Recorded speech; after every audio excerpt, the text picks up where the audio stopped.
এ দেখ ইন্দুরের বাচ্চা চাল ভাজা খাচ্ছে। এটা ছোট ইন্দুরের বাচ্চা। আরে ইন্দুরের বাচ্চা কই রে? রাইফেল চাল ভাজা খাবি না? ওই যে দিদি চাল ভাজা আনছে।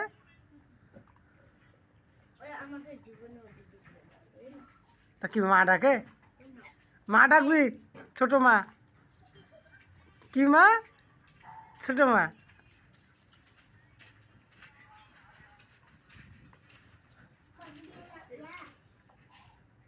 এই যে জুতাগুলো উপরে উঠে, ওর জন্য তো বালুগুলো উপরে উঠে।